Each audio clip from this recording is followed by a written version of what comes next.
What is up, everybody? Welcome to Pop Culture Philosophers. I'm your host for tonight's show. I am Rockin Robbie Billups, and tonight it's the monthly comic book review. It's the best comics of the month. We're going to be talking about October 2023, except for the final day of DC releases for this week or for this month, because DC's got to be special. They release on Tuesdays, so there's actually one more DC Comics new comic book day, but trust me, ain't nothing going to top the stuff that we're talking about tonight. We got a great assortment of comic book enthusiasts and expert and esteemed bullshitters here on the panel tonight to talk about what we feel are the comics that you definitely need on your radar from this month. But before we get into that, we made a deal, everybody. Don't forget, we made a deal earlier this year, at the very beginning of the year. I said that we would deliver all 12 months of the monthly comic book review, right? This makes 10 out of 12. And all I ask in return is that right now, if you haven't already,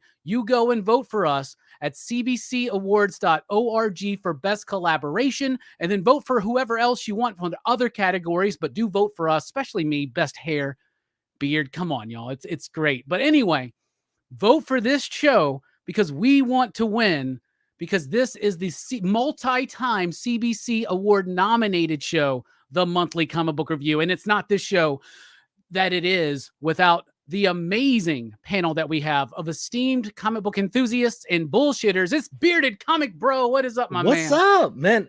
Listen, I'm going to put my differences aside that I wasn't even freaking nominated for Best Beard. This is the only way I'm going to get an award. So, gang, go vote. Exactly. We want them to make as many of these damn things as possible. We want them to have to make a whole shit ton of them. Anyway, speaking of shit ton, we got Nick from Comic Culture. What is up? What up? What's going on, guys? Yeah, like you, Bearded, not a single nom. So this is all I have, guys. It's all I have. We're clinging to it. I didn't get nominated for beard or hair. I mean, if you see me in person, I got good hair, man. I've seen you in person. You got great hair. It's got great hair. I think your problem is that you wear t-shirts you bought at Target, so everybody has those shirts and it distracts from the hair. I'm telling you what, though, you fill out those shirts very nice. Speaking of filling out shirts, they look good. That's Manny. Manny fills out shirts, don't you, bro? I do, and I make them. We got a new one coming to the shop. If it's that time of the show, I don't know. Yes, why not? It's always that time of the show, Manny. Speaking of shameless promoting, it's the Brianiac. What is up, Brian? Not much. Glad to be here. Yeah, it's exciting. It is exciting. All right, so this is what we're doing, everybody. We're going to talk about our best comics of the month. Then we're going to have some other picks, and we're going to do rapid fire. That's what we're going to do tonight, like we always do. And I've been nice these last couple months, but I'll tell you what. I don't want anybody to take my pick, so I'm going to go first. The best comic you did that of the 2 month. months ago. And last month. Yes. Shit. Well, all right. As usual, here I go, guys. I just want to put that out there, like not like, oh, you're being nice. There was one recently where I was like, nobody's going to pick mine. And I think that was last month. Greg, you weren't here, so you don't even know. You don't even know, right? Anyway. I watch it, bud. I watch your show. Shit. Maybe I don't know what I'm talking about then. All right. I'm going first because I don't want anybody else to pick this, but this is my favorite comic book of this month. One of the best comics of the year, in my opinion. We were talking a little bit about it backstage, where I'm going to go with Monica. That's right. Screw you, Nick. Screw you, Brian. Screw you, Bearded. Manny probably didn't read this one. Anyway, so Monica, the new Daniel Clowes book. We've been waiting for this book since, 2016 when Patience came out. He doesn't always do a lot of work, right? Like, he's not the most prolific comic book cartoonist, but he is absolutely one of the best. He's on my Mount Rushmore. If you're not familiar with Daniel Clowes' work, I bet you're more familiar with the movie Ghost World, which he was nominated for an Academy Award for the script. Ghost World is based on one of his books, so it's Art School Confidential. Wilson, 8 Ball, which spun out like Ghost World and Like a Velvet Glove, Cast in Iron, Pussy, absolute fantastic works. Monica is his latest. Was it worth the wait? Yes, 100%. He is such an amazing cartoonist. And a lot of people, when they first look at his style, they're like, that looks a bit stiff. It looks a bit Silver Age. It looks a bit Ditko, right? People tell me that, but I'm like, yeah, but you got to look deeper. You got to look closer. You got to actually look at the perspective. Look at the line itself. Look at the weight of those lines. Look at how masterful every single stroke and decision is. Plus, he's an incredible writer. the way he writes dialogue, the way he writes realistic characters, the way he writes stories that don't have defined good guys and bad guys, but just people with all of their flaws. And then he throws in some of the most absurd shit. And this is not me just describing Monica. This is like me describing all of his works, right? Monica, though, is one of the most rather ambitious projects that he's ever done. It's a bunch of seemingly disconnected short stories that really start coming together in this really big, and for Daniel Clowes, for what he does, quite epic story that I absolutely loved. Plus, it's a big tribute to EC Comics. You can tell that from the logo that they use right there for Fantagraphics. There's like a little bit of a war story talking about the, EC did all those horror comics, those crime comics. There's a little bit of crime comics EC vibe in here in certain times. The lettering, the font choices, everything Daniel Clowes does to me is absolutely a master stroke. Greg, you glorious bastard. You got to meet Daniel Clowes just recently. So why don't you tell me what you thought about this book? I did. And that is why I wasn't here last month, because I was doing press for a con that Daniel was at. Man, this is fantastic. And what I love about this book is you're starting to see his growth as a creator, as a writer, right? Like, he doesn't add a lot of color in previous ones. I think, Nick, we were talking backstage. The last one I feel like was the one where he really dove into color more than he usually does. And what's so unique about this, I did get to hear him speak, and he spoke on this a little bit. He said one of the things that he loved about Monica for him was so often when he's telling stories, he's telling these highlights, these highlight reels of a story. He goes, but with Monica, he goes, I'm telling the stories in between the highlights. And that's kind of his process of skipping through. And he's like, how much there is depth and weight to story still without like these big traumatic events happening, that you can have these conversations. And it just, for me, as I'm still new to Daniel Clowes, I've read Ghost World, I've read Pussy, and I've read a handful of other stuff. Like, it's to get to see just his work from early stages to now where he is at as a creator, for waiting 7 years for a book. This is worth the wait. Yeah, absolutely. Yeah. Nick, I know that you are also highly anticipating this one. What did you think? Yeah, it was insane. We talked about how complicated this book is. You guys both mentioned it, how complicated it is. It's extremely hyperlinked. And what I mean by that is, and Robbie, you touched on this too. There's not an accidental stroke, word, character, plot point. None of that's on accident. Everything pays off or gets added to or comes back around later in this book. I haven't personally made all the connections. There's probably 2 or 3 stories that seem like, what the hell are they even doing in this book? But I guarantee there's a rhyme and a reason for that. I need to unlock that still. But like, I've never read a book where everything was so purposeful. Every angle of every character, every side profile, 3/4 profile, back shot, everything is so beautiful, and the color scheme is bright, it's vibrant, and again, it has that purposeful touch. And you can, it's like a Tool album or something like that. It's going to take 7 years to come out, 10, 12 years to come out, because there's so much thought and so much purposefulness behind the story. And even if it doesn't completely make sense, that's okay too, because it was just so masterful. It was a great book, man. I actually finished it today. It took me about a week and a half to read it, because I just couldn't consume it all in one sitting. It was huge, but it was beautiful. I started reading it one night, and I made the mistake of starting it at 11 at night, right? Oh, and God. so I read probably like 30 or 40 pages, like the first probably 3 chapters. Then I was like, you know what? I'm going to go to sleep. I'm going to come back at it tomorrow.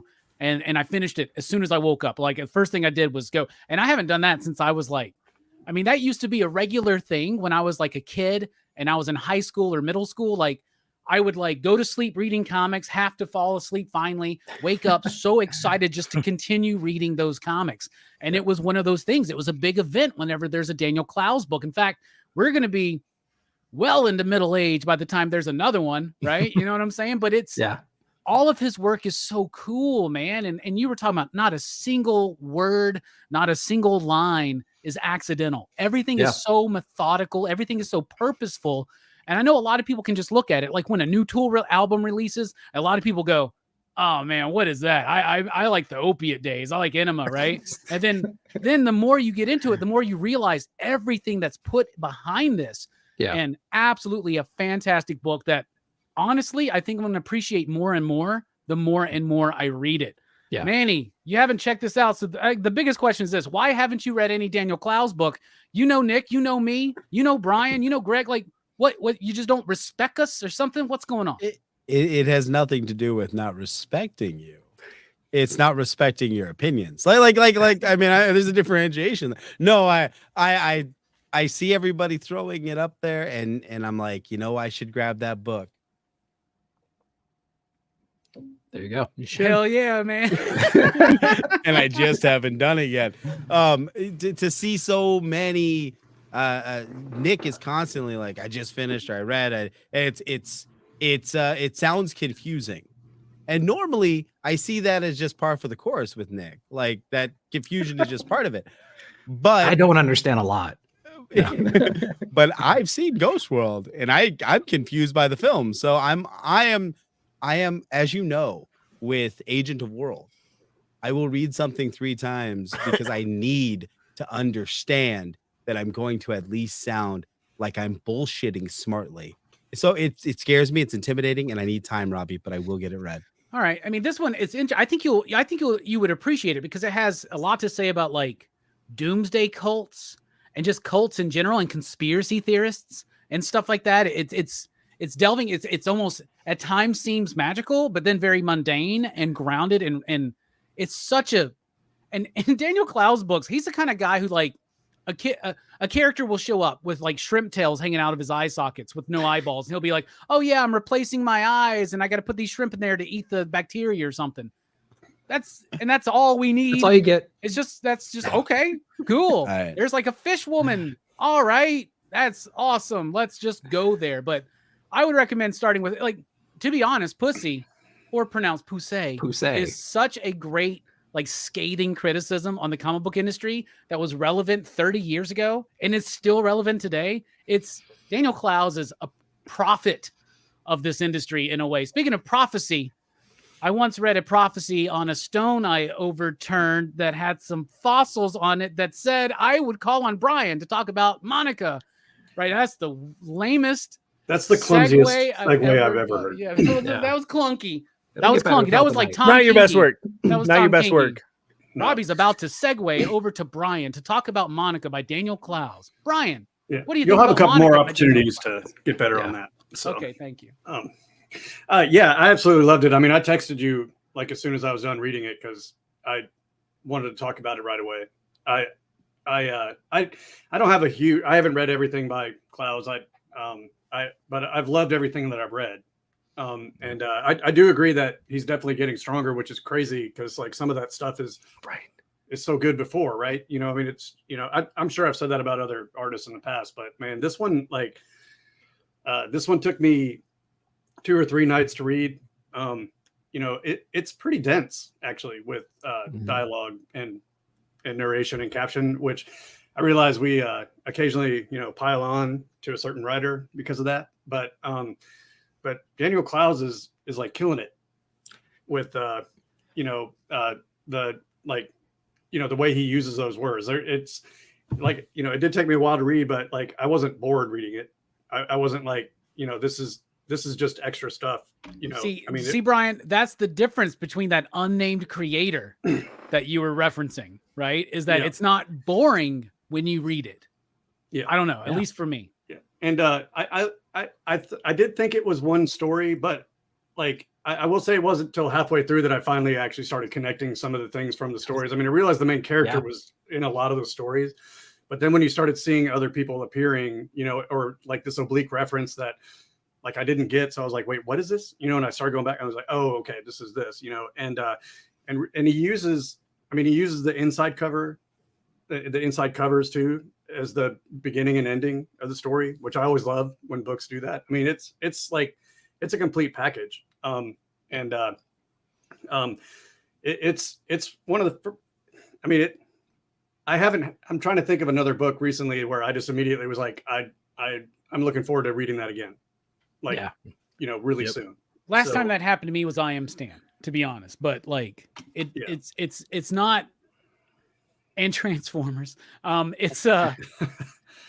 So yeah, I just compared Daniel Clowes to Daniel Warren Johnson. So there you go. Yep. Dang it, But- I gotta name my next kid Daniel. Yeah, no kidding. That's just my Right. middle name, actually. Maybe that's why I have an affinity for those. And the other thing is, what I love about it is that each of those chapters does stand on its own. Like if that was just the Daniel Clowes bit that you got, you would be happy with it.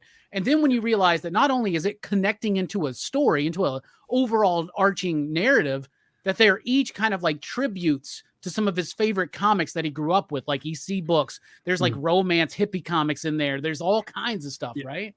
Yeah, that was another thing I loved about it was the I don't know, genre hopping is the right term, but I mean it was like it didn't seem clunky or like a segue or anything like that. It was just like it worked. Every single one of those things worked. Yeah. So yeah, it was great. Absolutely. And to answer your question, Neighborhood Merc, the easiest way for me to describe this book is just like most books, to look on the back cover and read what it says. So just look at that, and that tells you what it's about, which is ridiculousness. You don't know, man. Like it's about the life of a woman named Monica. It's about it's basically her search for her father in a way. And her father and maybe her mother somehow were related to this like doomsday cult or whatever in the 60s, but it's much bigger than that. It's not even about it's the Yeah. It's the experience isn't about what the story is about. The experience is the way that it's told. And Daniel Clowes does that in everything. And And is it real or is it unreliable narration? There's a lot going on there. So there's a lot of Exactly. cool moments in it. Yeah. And I will also say this: if nobody here has read Death Ray or David Boring, you need to get on that, because I just reread David Boring and Death Ray, and it's just, every time I read a Daniel Clowes book, I like it more than the last time I read it. It's absolutely crazy. It's very Lynchian, David Lynch. So like if you like David Lynch type stuff, and he hasn't really done the Lynchian type stuff since like A Velvet Glove, Cast in Iron. So it's cool to see him kind of ponder with some more absurdity. Well, Patience has some bits of that, but anyway. All right. So Monica, my pick. Greg, what's your pick for the best comic of the month? Monica. No. I'm gonna go on. I don't know if people are gonna pick this, so I'm gonna just pick it so we can talk about it. I really surprisingly enjoyed Beneath the Trees Where Nobody Sees from IDW. Was that gonna be your pick, Nick? Yeah. Yes. So good. This is by Greg, a creator. it pays to be here early, right? I know, right? I'm sitting here at like I wanted 7 to o'clock last. my time, just like I just gotta be here early, so I'm ready to go. He's been waiting all day, y'all. Like, kids, go to bed by yourself. I gotta be here so I can be first for Robbie's show. But Patrick Horvath, I'm not familiar with the creator. Hassan's on letters. This is like it's one of those like murder kind of like whodunit, not even whodunit, just like a murder story, but it's set in the style of like a Richard Scarry Busy Town story. So like you have these characters who are animal characters, but they're humans. Well, there also are actual animals in it too, which is kind of weird. Yeah. It's just like Narnia, bro. Right? Yeah. So it is, it's this mama bear kind of character who's going through this small town and she's narrating the book, and it's done in a well done way, and she has some secrets that are hidden behind her. And for me, it's one of those, it's not a new story. If you're talking about like, oh, someone who you never would suspect would be a serial killer, but it's done in a new format, and I think that format works. I think sometimes when you take a story that you've always heard and put it in a format that you're like, oh, let's try something different. It works. Sometimes it doesn't. This one, it worked really well for me too. And I think for me, I'm not the biggest like horror or gore fan. So it's a little more off-putting when it's like characters that aren't human beings, like realistic humans, seeing them getting cut up. I know some people like, oh, it's still animals, and it's a difference though, so it's not as off-putting. So it allows me to kind of be invested in the story. It reminds me a little bit of like Livio Ramandali's book Killock, where it was like we had robots going through stuff, and if you took that and had like humans that were talking about their alcoholism and the stuff that they were going through, it'd be a lot heavier of a book. But because they separate it from human aspect a little bit, it makes it a little bit more digestible for me. And I thought this was a really cool story. with a neat twist at the end. Then I'm like, okay, I'm curious to see what's going to happen here. This book was nowhere on my radar Same. at all, right? And I picked it up because it's the new #1, and I read it and I loved it. I thought it was absolutely amazing. And I remember when we were doing the pulls at work, the dude who does the pulls with me was like, what stack does this go in? Is it mature? Or is like, this is kids book, right? And I was like, look at the cover, bruh. He's like, what? Oh, shit. Like, it's not even something you necessarily super notice at first, but it has this very like child's storybook kind of feel to it. Yep. But it's not just about this mama bear. I love that she's like a mama bear, right? She's like a mama bear to this community, and she's a serial killer, and she's very methodical about it. I go to another town, I pick somebody random, I know how not to get caught, but now there's another murderer in the town. So now she's like, whoa, this is going to bring attention to me, right? But dude, when she finds that random like bird or person or whatever, and just like systematically chops them up into little bits, and like, she's like, it just makes me feel good. I'm like, this is like American Psycho in the Berenstein Bears fucking universe, bro. I loved it. What'd you think, Nick? I hated this book. This book's this was my pick. This was my pick. Besides Monica, this was my pick. And I had a whole bit that you ruined. I have Richard Scarry books. When I grew up, I have Richard Scarry books all over the place. So I think that's why I enjoyed this. I ruined so your much. Manny's video. You did. So you said everything that I would say. I think what makes this book so unique is it's not an original premise, but the execution of it. It's the combination of this art style and this vibe with this mature content. That's exactly what won it over for me. And what Robbie said, she's very methodical. I mean, she's like this big puffy bear wearing flannel, walking through the street, introducing you to the crazy old man, the guy who runs this florist shop over here, or whatever. And she runs a hardware store, and she's like managing employees and stuff. But she has this other dark side that she only brings out in other cities, like Robbie was saying. But I liked how she used like her own woodworking tools, or not woodworking tools, but like hardware store tools to do all this stuff too, like take out the spinal cord and all kinds of, it was ridiculous stuff.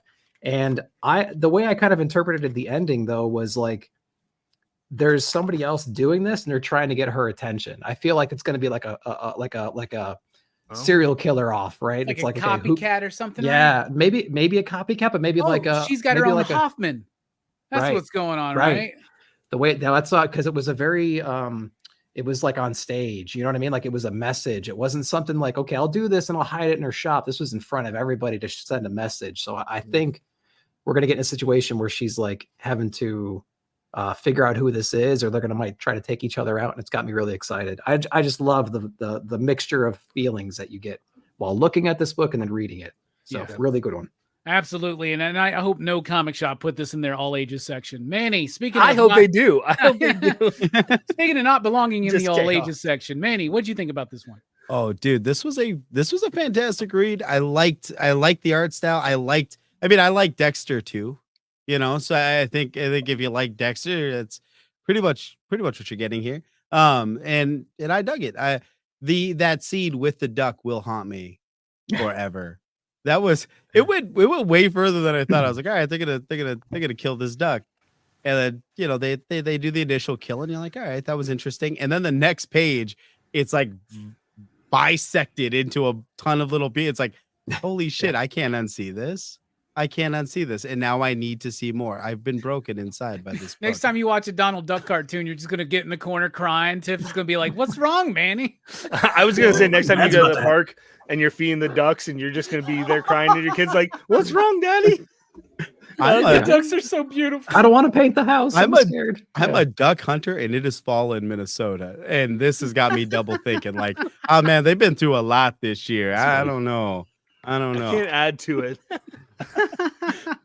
Hell yeah. What about you, Brian? Did you I did recommend this one to you, right? I think it was a hard sell, but you did pick it up, right? I did pick it up. Yeah. I enjoyed it. Yeah. I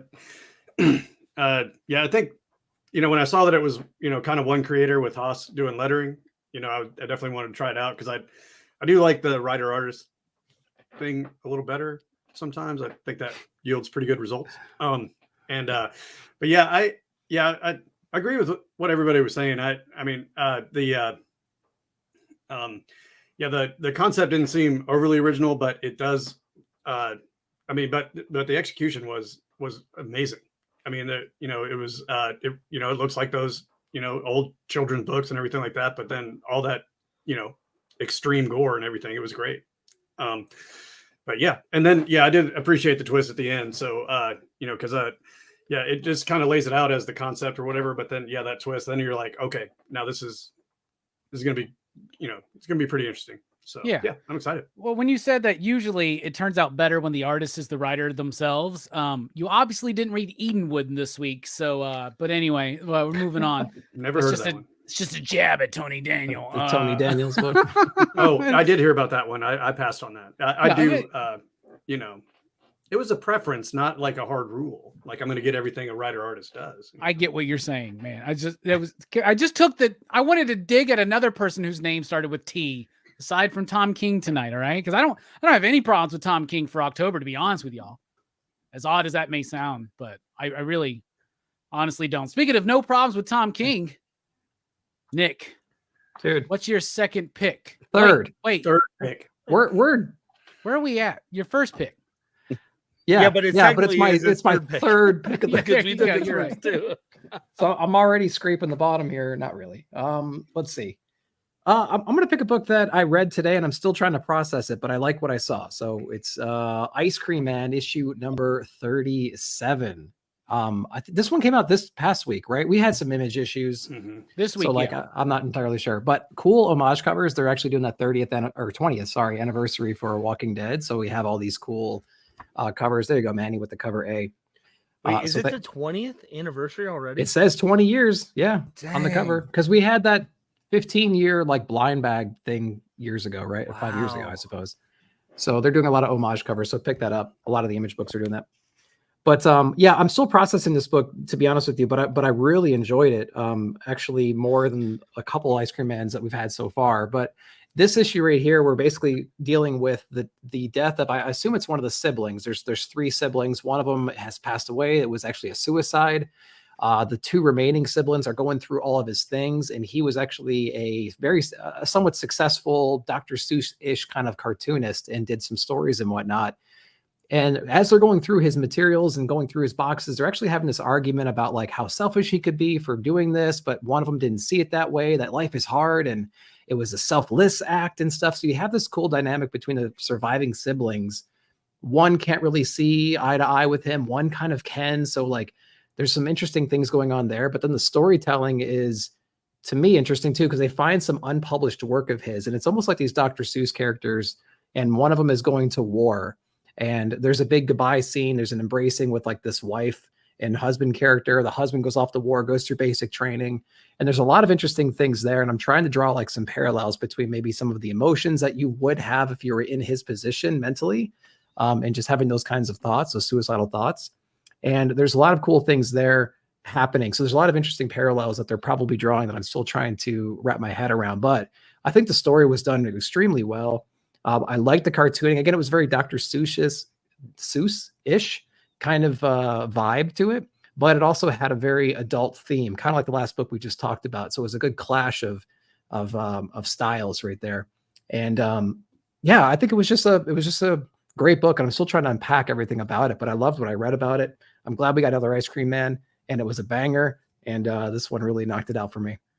I love Ice Cream Man. No surprise to anybody here on the channel that we're talking about it again tonight. I like this one. I feel like it's kind of like W. Maxwell Prince's version of Watership Down a little bit, and with a little bit of Geiger thrown in there as well, about a cartoonist who's talking about war and like the way that war relates to life and depression and what he's going through. And then like almost like the very like cold manner in which his sister's talking about him, but the warm manner in which his brother's talking about him.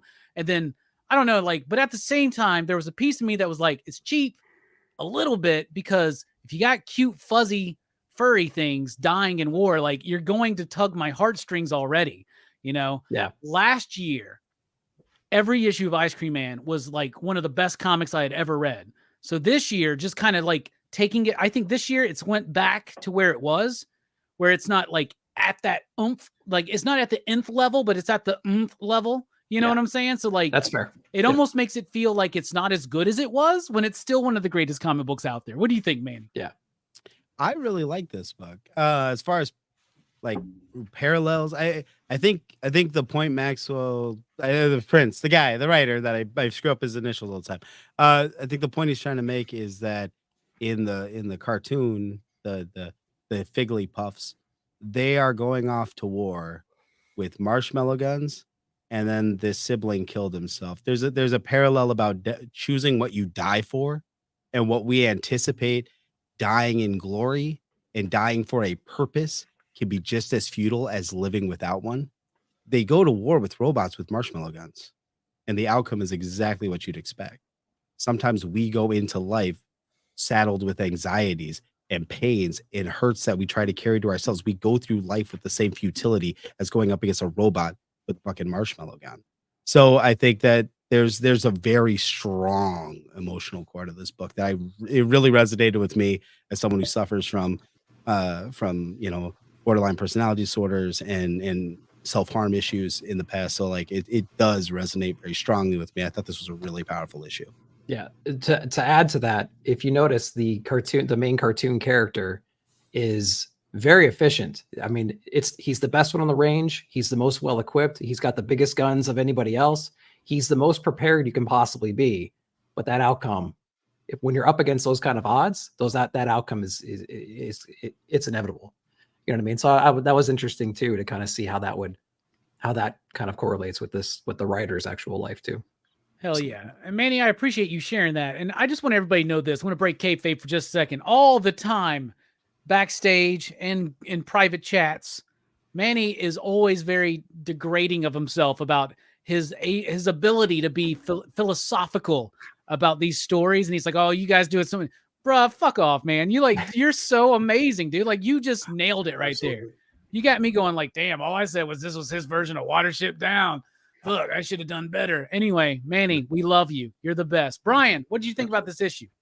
Yeah, I loved it. And I appreciate what everybody's saying about it so far. I'm glad you mentioned the Dr. Seuss thing, because a lot of his they were children's books, but they were pretty topical. And they were I don't know if you remember the Butter Battle book, but that was basically the Cold War. That was just describing the Cold War. I mean, it was like, so he actually injected a lot of things for themes and things in those children's books. All I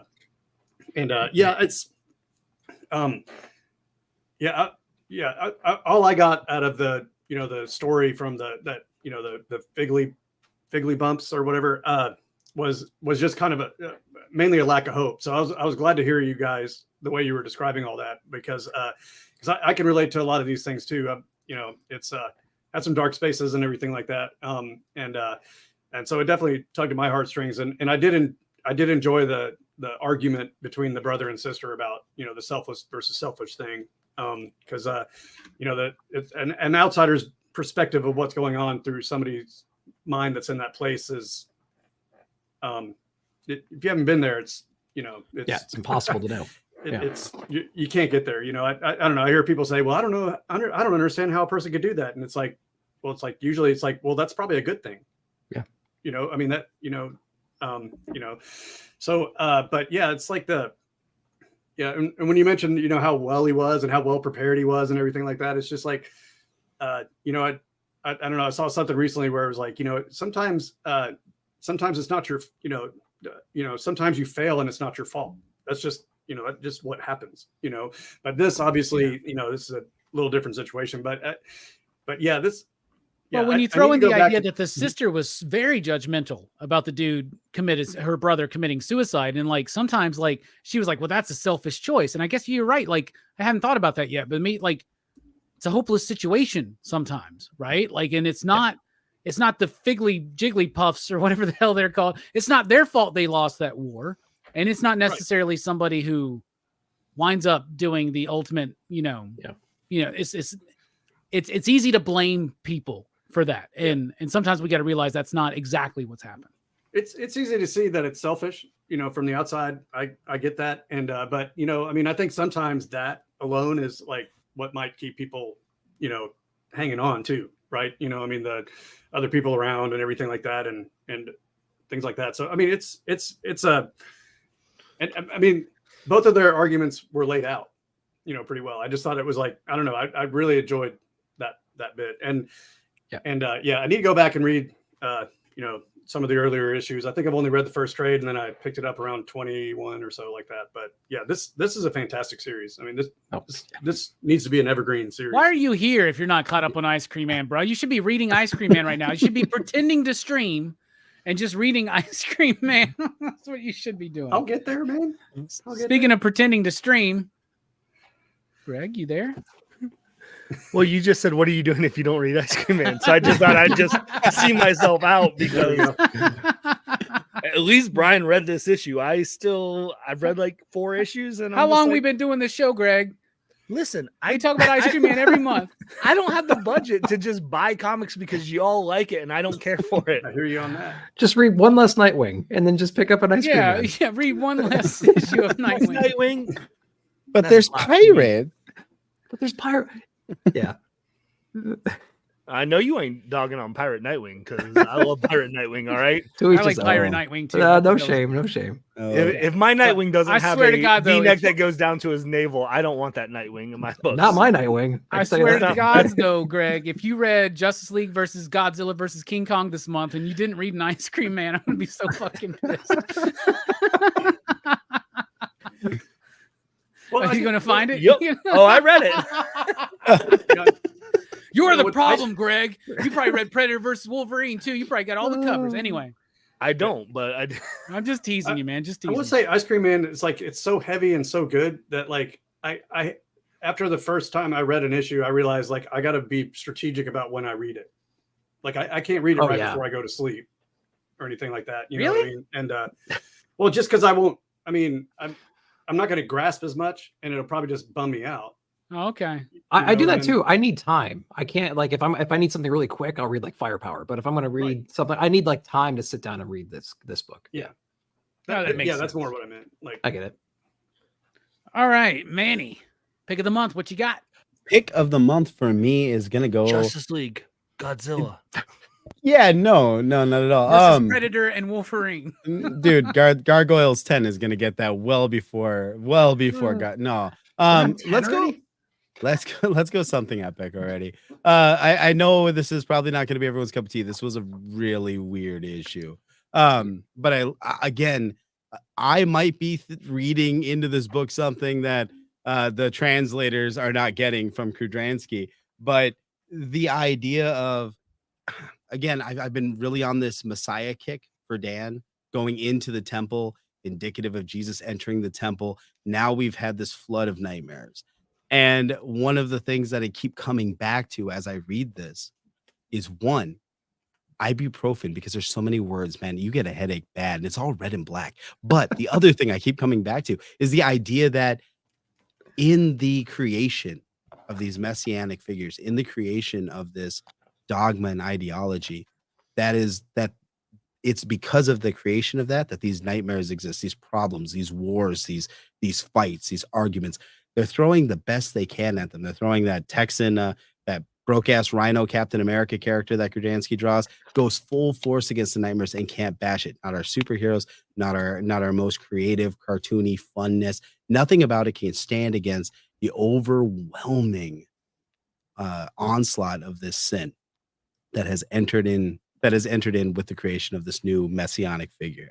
There's something about that really resonates with me, that messes with my headstrings. But also there's a new element that they added this time of another epic that has gone through this before. So again, another character that was a messiah, another previous religion. So as I've talked about the death of the sacred feminine going into these Judeo-Western religions, and now we're getting into a callback to some of the previous ones. There's something awesome going on in something epic, even if it's confusing, just like regular religion. See, and I don't necessarily think, I don't know if confusing would be the right word for me. More like it's a chore to kind of get through sometimes because it is very verbose. In this issue, again, just walls of text that's hindering it. But all of the ideas about imagination, what you were talking about religion, how that's being folded in with pop culture, with fiction, right? As well, like these forces, these thought forms, these entities, they represent the same ideas, right? And I think the book is brilliant, but I think there is something lost in translation where some of these ideas that are so powerful, I think the people doing the translation can't get it across in the right way. But I will tell you this, Kudronsky's got a brilliant mind. He's got great artwork, and he's got a new book coming out called Blood Commandment that I have read issue number 1. Yeah, me too. It's awesome. So y'all are going to Aren't you like too that special? one. Yeah. Well, I am. Actually, he reached out. He's a big fan of the show, to be honest. So everybody say nice things. Brian, you're not reading this one, right? That's No. too much text. And Well, you found the wrong page. You got to find one of those pages with the paragraph text. Well, that's bubble. dude. Yeah, that's the opening, I think, right? Yeah. Yeah. On yeah, page 1, there's a there's worse- always paragraphs and paragraphs. No, but the way y'all talk about it, I do want to read it. So I don't know. I'll probably have to, trade weight this one, I guess. Yeah, it should be a trade out soon. This is, I think, the end of the first arc. He's taking a little bit of a break. He's doing Blood Commandment. He's quick, prolific artist too. He's got a lot of work coming out with Todd McFarlane as well. Bearded, you reading this one? Yeah, I have absolutely loved Something Epic. It is. Oh, this is why I hate you, Greg. I haven't been reading it, but I was waiting. I was like, okay, then a nice bit. Oh no, you haven't. Okay. no, Nice. I haven't. It's sorry, I got nothing. I haven't, so I had a bit. That's okay. That's okay. What about you, Nick? I think Manny needs to be part of the translation team over here, because I think the last couple of times you've described it, I still couldn't make those connections. Like, I understand the broad themes of losing the mother and all these things, but I think what really kind of convinced me now when you were retelling it was, I feel like he went through this traumatic childhood, losing his mother, so he's completely lost all faith and he went into hiding. Right? He's completely stripped away everything. He's not allowing any of that in, and then he's finally he's getting back in there. But like you mentioned, that sin before is just a little bit too powerful. No matter what he can do to combat that, how he would normally have combated that in the past, it's just not working. Right? There's just he's up against too much right now. And I think he's trying. I think it's going to end up like an issue of Dragon Ball Z or something like that. I think eventually he's going to bust through. He's going to overcome this great evil that's just allowed to brew and brew and brew, and like the absence of his faith and the absence of his rationale. And I think that's going to eventually happen. And I can't wait to see it. But if they were able to weave that into this story as well, into these paragraphs and paragraphs and paragraphs of dialogue, I think it would have come across more universally for everybody, and it would have been something a little more accessible. I think a lot of people are thrown off, like we were just talking about, by the amount of words in here. And if they were just using the right perspective, I think people would enjoy that. Like we were talking about some other books that are overly verbose, but we still enjoy it because it's a fun read. This is brilliant, amazing artwork, and I'm really looking forward to more that this guy puts out. Hell yeah. All right, Brian, what's your pick of the month that has not already been named? Because I'm sure it was Monica. It was Monica. Yeah. Yeah. And, this was an expensive month for comics for me. And I will say I wasn't as impressed. I was kind of, I This feel like month was maybe very that's- weird, where like the first half of it, there was like slim pickings. Yeah. Yeah. And then the last 2 half, weeks. the last Huge. 2 weeks. Just a dump. Yeah, exactly. Huge. Yep. So I was struggling between my pick of the month after Monica, but I want to go with this one, the Once Upon a Time at the End of the World, number 10, because it's the end of this arc, and I liked this arc better than the first one. Leila Del Duca, probably not a well-known artist, but she did one of my favorite series that came out finished about 6 years ago, called Shutter, written by Joe Keating. That one's complete. I highly recommend that series. It's she's the artist throughout the whole series, and she did a dope ass Crow and Wolf commission for me one time. But also it's got Nick Dragata in it, art, and those pages are fucking amazing. Plus, he's got a lot of swinging dick on those pages. There is, but and also to me it was the best double page splash, or most effective double page splash in this one. And I think one of the things I really love about this book, though, is the relationship between the two main characters. You know, I think it's great, and then the way they portrayed it in this series. Can we talk spoilers or? Yes, just say so. Yes, Yeah, I'll yeah, allow so- it. It's not my show, but I'll allow it. If Greg's cool with it, I'm cool with it. There we go. But yeah, so like they're basically the only two people left in this Eden that they created. That some outside force kind of basically destroyed their thing, and so they're looking for each other. But the thing that affected everybody is affecting them. So like they're looking for each other and hunting each other at the same time. And the way like it shows the different perspectives of what they're seeing and what's happening and that stuff is just great. And I don't know, I absolutely love this issue, and I'm definitely looking forward to the future story arcs in this one. And I know I mentioned the artist, but it's also got two of my favorite colorists. Tamara Bonvillain does Layla Del Duca's pages, and I think Tamara is like the best going right now for colors. I give you that for sure. And then Rico Renzi, super cool dude. He broke in a couple years ago. We've met him, man. He's a great guy. Yeah. Yeah. He's awesome. He's a great dude. I guess he helped create Spider-Gwen and some of these other things. He makes kick-ass shirts, too. But yeah, so it's just like, I don't know if I've ever had a Jason Aaron book as my book of the month. I do like his work, but I've never, I can't say that I've ever just gone, oh, I need to get this book because Jason Aaron wrote it. I don't know. This one's a really good one. So it's a story about the end of the world, but it's actually the story about a relationship, right? And the first arc is about them meeting and forming this bond. And the second arc is about that bond being torn apart. And what you were describing, how they're looking for each other. They're trying to save each other from the monster that they think is the other person. Dude, let's really dwell on that for a second. What does that mean? You're trying to save your partner from the parts of your partner you don't like. Yep. And it winds up breaking apart. And you're seeing more of what you don't like versus what you do like. And it's so crazy. And I really applaud this book because there's not a lot of representation for polyamory out there.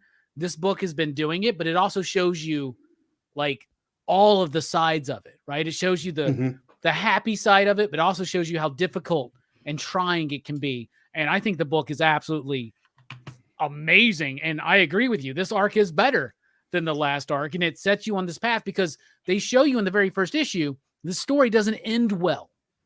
Or at least the final act is not going to be very well. The road to it's going to be filled with hardships and trials and tribulations. What about you, Greg? You reading this one? I am. Bam. You guys forgot to mention And World Design is the letterers, and they're fantastic. So that's right. But we don't know who it is. It could be Jim. It could be anybody. Who knows? I mean, there's a whole slot of them, but this is weird for me because this arc, I know you guys both said you've loved it. Man, talk about a 360 or a 180 when you're going with a comic. That first arc is just it's just a young Boy Scout and falling in love, and then the very first issue of the second arc, you're just oh, we just getting buck wild up in here. But it is that cover is fantastic of the mountains that are apart with their two faces in the mountains and them. Yeah. It's a beautiful, I'm sure Manny has Manny has it. See, it's beautiful. I'm probably in the minority in this group. I like the first arc a little bit better, just because I like the antagonists of who they were fighting and kind of setting up the world that we're in. I didn't get as invested into this world of Eden that they created, but with that being said, I still really enjoyed it. Hell yeah. What about you, Nick? What do you think? Yeah, I think I probably lean a little bit more towards Greg here on this one. I enjoyed the first arc, and the second arc I fell off because I felt more interested in the final destination, the end game that they kept on teasing in the first arc. I really wanted to see. I know we had to we got to go through Friday to get to Sunday. I understand that, but we need to go. I want to go to the end now. It was way more interesting. I want to see how that innocent boy that just had all the gadgets like Data from Goonies. You know, I want to see that guy like manipulate himself and put guns in him and fight Ravengers and stuff like that. And I want to know how they build that relationship and how it gets ripped apart to the point where they're mortal enemies and they're hunting each other down, you know, 40, 50 years later. I was like, really wanted to see that. When we started the second arc, it showed less and less of that future state. And I was turning each page to get to that page, I felt like. And I'm like, oh, I just want to see what happens. I want to get to that end stage. It sounds like they introduced that a little bit, but they abandoned it in the first half of like the second arc, if I remember correctly. So they if we're bring heading it back here, though, they bring it back at the end. Yeah, like when they, gotcha. Basically spoilers, they split. And then it goes back to that scene where they're like confronting each other. I might pick it back up if we're going to continue swinging dicks from and there. all. Man, oh yeah, no problem there. But like, I love how what's his name, Maceo. I love how he's just like fuck clothes. Yep. It's just like when he's Nick's like, all right, well, I guess I'll pick it up now that you say that. I gotta get it. I guess I gotta get it. He's got some bony ass hips too. I don't know if y'all noticed that, man, but Nick Dragata is drawing some bony ass hips on him. Yeah, if that's where we're headed, perfect. Oh, great. I can jump back on it because I enjoyed the first arc. Yeah. Hell yeah. Speaking of bony hips, what about you, Manny? What do you think about this book? Dude, I fell off this book about issue 5, so I'm way behind you guys. But it sounds like a lot of stuff has happened. But like Nick, I was always looking for the future stuff. So so maybe I just jump back in here. Yeah, that sounds right. No, I think you need to read arc 2 though, bro. You got to see how they get there because it is one of the most brutally honest stories of the falling apart of a relationship I've ever seen. Because it's like nobody's the bad guy in it, right? Like they both are like their vision of the other is being twisted slowly until it's like so ultimate. They're so blind to the person they fell in love with, right? And it's like I think it's very powerful. But that's just me, you know. They can't all be Monica, I guess. So. Yeah, I mean they're splitting apart, but it was like that was one of the things I found so fascinating is that like they still wanted to find each other. Like that was still the driving thing that they were doing because this story takes place over like a month or two. But think about any relationship you had that ended, and think about any relationship, especially long-term relationships. If anybody you know that's ended, they don't want it to end. Mm-hmm. They wish they could find what they had. And it's almost like they're searching for what they had, but they just can't find it anymore in that person because their focus has been through the events twisted away from that. Right. And I think it's really, really sad. You know what I'm saying? Yeah. Like me personally, I was in a very long relationship that this reminded me a lot of, to be honest with you. So I don't know. Good riddance anyway to bad rubbish. So moving on. Second picks. Everybody. My second pick. Oh, shit. This is hard. This is really hard because I got 3 good ones here. And if y'all don't talk about these 3 books, then maybe you should do a rapid fire if at the end so you can talk about books. I'll do a rapid fire, but I gotta really think about this. I gotta remove Fanboy and the Critic for a second. I gotta really think about these 2 books right here. Fuck it. Sorry, Daniel. All right. My second pick is this one right here. Dracula. Universal Monsters Dracula issue number 1 from James Tynion and Martin Simmons. Sorry, Optimus. Anyway, so I was really planning on you, but anyway, I'm a huge monster fan. I'm a huge Universal Monsters fan. I'm a giant fan of horror. I am a fan of the book Dracula. I'm a fan of every incarnation of Dracula, but my favorite, even outside of the book, which I love and adore, I quote it as my favorite novel of all time. I love that Bela Lugosi, Todd Browning Dracula from 1931, which we're covering on PCP Movie Night this Sunday night at 8 p.m. Central Time, finally. But then you tell me that you get James Tynion to adapt it and Martin Simmons to do the artwork. First of all, let's talk about James Tynion. James Tynion is brilliant because what he's doing is this. This is not Bram Stoker's novel. This is not Francis Ford Coppola's movie. This is not Frank Langella as Dracula.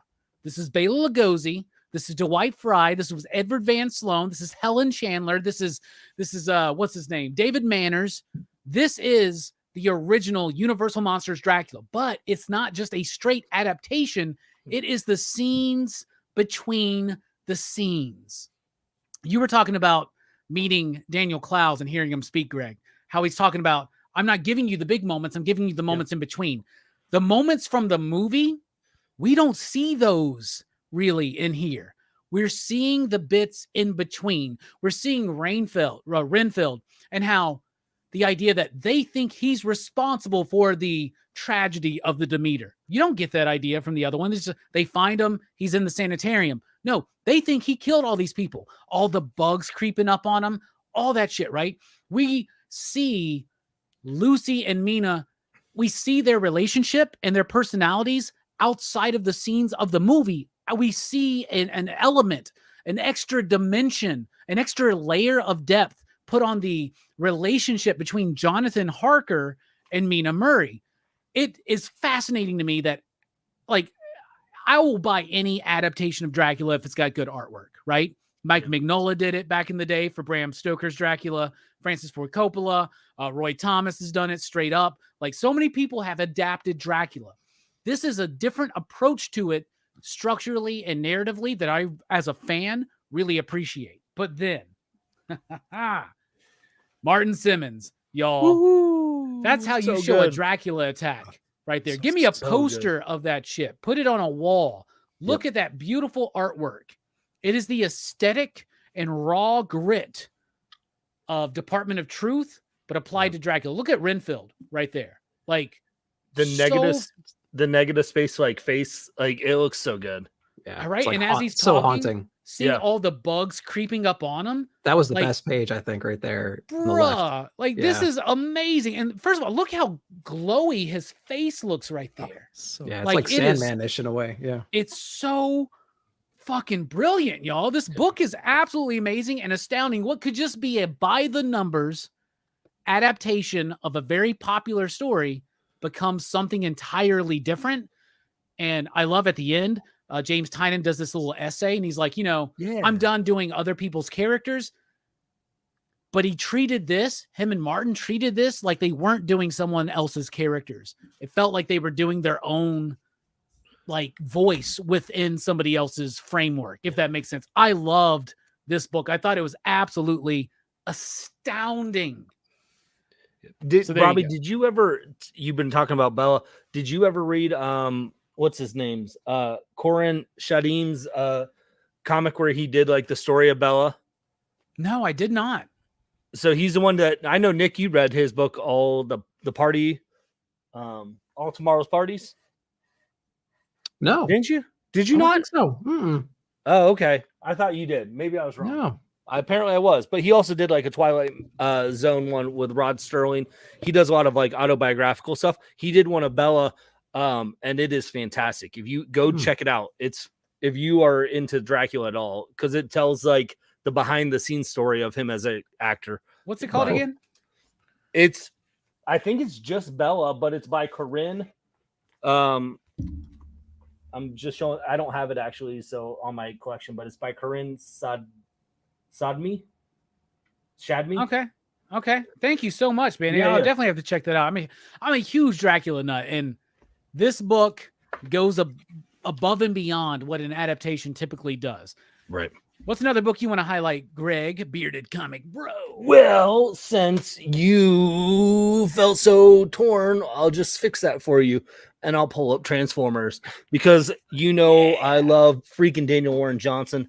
There are a lot of there's a lot of creators that I like and appreciate, but Daniel Warren Johnson is one. If his name is on a book, I am reading it. And Brian, you talked about the writer and the artist when it's the same person, what they can do with the book. I haven't seen that wrong when it comes to a Daniel Warren Johnson book. And I'm coming from, I'm not like a diehard Transformer fan. I came in late. Like I just missed that fandom, which is weird. Like I got into the Masters of the Universe fandom, but I missed out on the G.I. Joes. I missed out on the Transformers a little bit. So I'm coming in pretty fresh with this, but holy buckets, this was just fun. You see the same art style that Daniel always brings to the table, the kind of the liney, scratchy drawings, which is so great with the Transformer book. It feels a little bit more adult without being too adult. and you get like the robots fighting. It could literally be a scene from Do a Power Bomb. Like he's doing like these suplexes and stuff in this. And what they're doing with Skybound, with Void Rivals, with Transformers, I've never been more excited for Transformers and G.I. Joe books than I am right now. I think Transformers #1 is not going to hit the success of like what I'm talking about. But let's think about the size of our industry right now compared to 30 years ago. This can be a watershed moment. This can be an X-Men #1 by Jim Lee. This can be a book that gets people back into comics, because there's a lot of Transformers fans out there. And I'll tell you this, we've already exceeded way past our typical Transformer numbers at my shop with this book. People are reading it. People like it. People are excited. Now, I got to do the conference call with Daniel and Robert way before this book came out. They spoiled the Bumblebee thing for me. They let everybody know what was going on. I ordered very heavily, and we've made some money at my shop on this. And I think we've made some new comic book fans, and I think we've remade some comic book fans. This book is awesome. And if you think the artwork here is bringing that fresh, hip, dynamic, and super highly charged, energetic kind of vibe that Daniel Warren Johnson brings to books like Do a Power Bomb or Murder Falcon or Wonder Woman Dead Earth, you ain't seen nothing yet. Because I've seen issue 2. Issue 2 blows this out of the park. And I was just on a conference call recently with Josh Williamson and Robert Kirkman talking about the G.I. Joe stuff. It ain't over. This is legitimately something to get excited for. So I know that we're doing a truncated show tonight, but I just got real quick. What are your quick thoughts on this book? Because I got to know, because I was hyping it up. Nick, what did you think about Transformers? Like Greg, little familiarity with Transformers in general, but appreciated the genre, appreciated the culture of it. Big Daniel Warren Johnson fan. To see those all smashed together and gives me an excuse to like research more and watch some of the old movies and stuff like that. All for it. Awesome book. What about you, Manny? What'd you think? This was really cool because I have like the IDW Transformers stuff, and where they have done really cool character books like the Megatron miniseries books have been really good character studies. This really made you feel the impact of the war, like the actual conflict itself felt front and center, aside from all the characters that you know and love and all that kinetic Daniel Warren Johnson action. There was something that felt like a very true war story that happened to involve giant robots, and I really appreciated that. And I love how they're slowing us up on it, right? Like they're not introducing 80 fucking Transformers in the first issue, which is a lot of the problem IDW would have, is they would just try to go put it all in at first. Everybody wants to see this character, let's put it all in. No, they're taking their time. They're going to do the same thing with G.I. Joe. And I'm going to tell you this. I know where Megatron is right now, and I know what's going on and how he's going to be revealed. And y'all, Fable, you're gonna bust a nut, bro. You're gonna bust a nut, Fable. That's what's gonna happen. Speaking of busting nuts, Brian, did you read this one? I know you did. It's DWJ. Yeah, much better segue. Yeah, I always do the busting nuts segue. Then you're back on your game, man. Yeah, it was. Technically, it was yes. The first one was so bad. Yeah, right. Yeah, low bar, right? But yeah, so I love the book. I love the art. Like Greg and Nick, this one was a little after my time, so I don't know a whole lot about the Transformers, which is just fine with this comic book. Like you don't need to know a whole lot to appreciate what's going on here. So and I appreciated that. So I probably wouldn't have liked it if they'd done what you were saying, where there's like 40 or 50 of them in there. But I also will buy anything that Daniel Warren Johnson does. So he's awesome, and he keeps getting better. Absolutely. Speaking of awesome and getting better, Nick, what's your next pick, bro? All right. So we haven't picked any like Marvel or DC things yet. I don't think. No. So have you not seen the chat? Yeah, I'm going to try to show some love to Marvel over here because it's a book I actually really enjoyed. So we are going to talk about Marvel's Gods, issue number 1 from Jonathan Hickman. So I picked this one up because I was a great big Hickman fan back in like the House of X, Powers of X, things like that. I'm not like an old school Hickman reader. I'm a rather newer school Hickman reader, and unfortunately, I have to suffer through like his exodus and the all the shit that happened after he left. What happened to the storylines? But I was very excited to read this, especially after Ultimate Invasion, because I hated that run. And honestly, I needed something else. And so when this one came out, I was really excited to get into it. And so I did enjoy this one. And I feel like we have like 90% Hickman back. Maybe if like Ultimate Invasion was like 50% him, maybe. I feel like we're getting him back into here because of the complexity of the story, the cool, swabby kind of characters, and just like the scope of the story in general. Now, I think like it was kind of a one and done story, but I think it's setting up an interesting character who's going to be now existing more in the forefront of Marvel, featuring a character called Wynn. He's got a very complicated relationship. He's almost like an avatar for a cosmic, being or presence or something like that. I can't remember exactly what the phraseology was for the thing that he's avataring for. The powers that be, Powers, and in the what is it? The way things, or the order of things, the order of, the order of things, and the power natural order of things versus the powers that be. That's what it is. So there's like this Romeo and Juliet kind of a thing going on with him and his partner, which I thought was intriguing. And he's like throwing it all on the table, and she's trying to ascend to that higher level. So I like that conflict. I liked his willingness to just kind of let go of all of it and to kind of give into this relationship, and her reaction to it and his reaction to her reaction. So I thought that was handled very well. On top of that, you had this cool, of course, cosmic calamity that's happening, right? We have this Babylonian event or Babylon event, whatever they called it. And basically it's essentially going to wipe out the entire existence.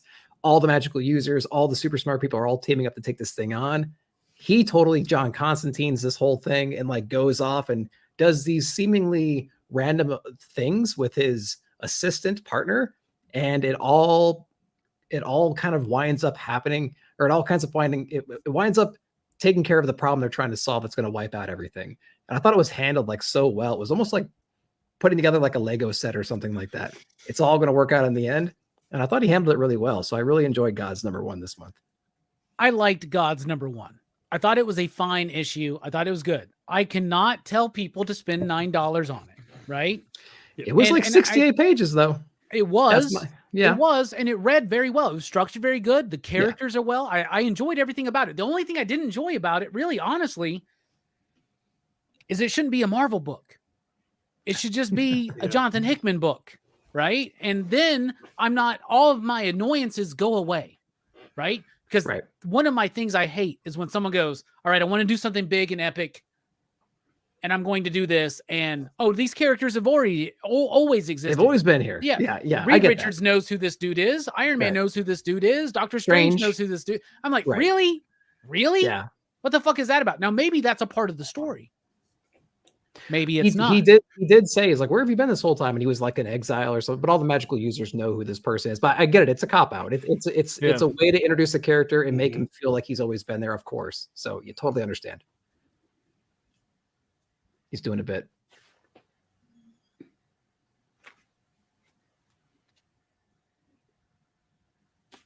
I loved it. It was a good one. I thought it was a pretty good Marvel first, and I liked it from Hickman. So yeah, I want to. I thought you were saying I was doing a bit, but no, it's Robbie. Robbie. Yeah. Oh, I was like, no, I'm actually not doing a bit this time. Like, nope. I was surprised that how much I did like this issue.